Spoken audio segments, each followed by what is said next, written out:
All right, last sort of like technical kind of career question, then a few questions about the new things that you're working on, and then we'll open up to the audience. So last question I have on sort of like sales career stuff is you went from being an individual contributor to a manager to a VP of sales, essentially. There's a lot of folks that are individual contributors in the room. Mm-hmm. How do you think about, or what lessons or tips or strategies or helpful anecdotes would you give for people that are thinking about jumping into a management trajectory, but aren't sure maybe if they want to do it, or what the key differentiated skills are? Yeah. Well, we'll talk about the first one first, about whether or not you want to do it. So management is like really unpleasant.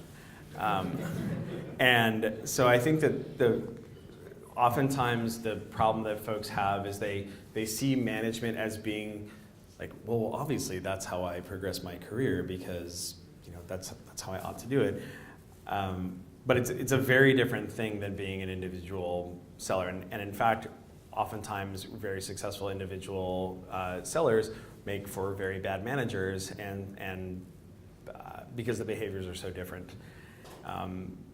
Very successful individual sellers have to be extraordinarily narrow-minded and only focus on the things that are going to close and ruthlessly not spend any time on anything else that's not going to help them with that, which is great. That's what we want folks to be doing. Whereas management is kind of the opposite of that, where you're having to like babysit everybody the right amount to make sure that everybody's successful, and moreover, you're not supposed to be doing any selling. Like if you're doing selling, like you fucked up as a manager.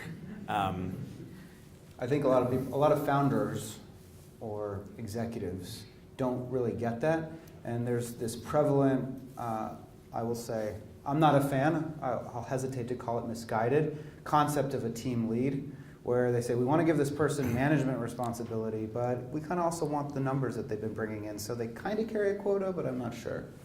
Yeah, and we can talk about that in the same context as like what should people be doing in order to like potentially position themselves for management success. We only have 40 hours or 50 hours or 60 hours in a week, and that's actually a 50% difference between the min and the max. I know, but it depends on your company. Yeah. But we only have however much time we've budgeted for that, as opposed to like I have a 7-month-old son. Like we have other things that are in our lives.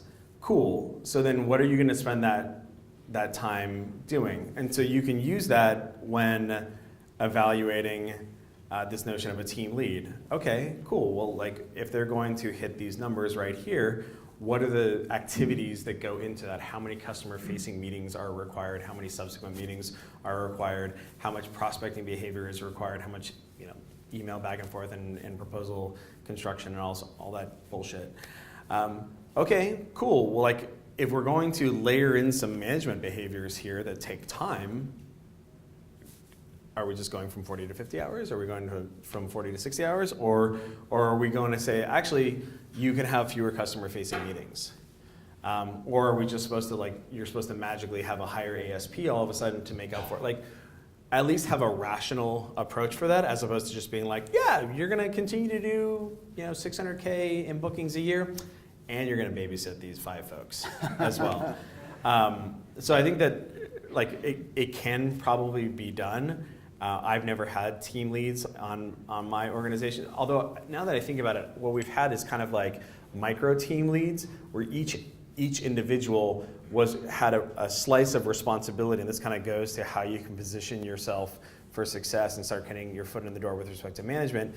If you decompose management and the different things that need to be done, whether it's recruiting and onboarding and like metrics analysis and potentially collateral construction and one-on-ones and just the whole bundle of things that need to be done as a manager, a lot of those can kind of be peeled off and then handed to somebody. So like you're responsible, Susan, for aggregating together all the objections for the entire team.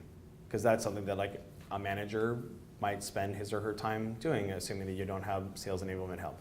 So like you are the queen of objection handling, and any time that there's a new objection that comes up, or we ship new product that then instantiates new objections that need new responses, you are the keeper of that document and making sure that people are consuming that. And so like we would do that at TalentBin by giving, from a professional development standpoint, making sure that all of our AEs and all of our SDRs had 10% projects that they could spend their time on that were helping them helping position them for professional development, and many of those things were managerial in nature.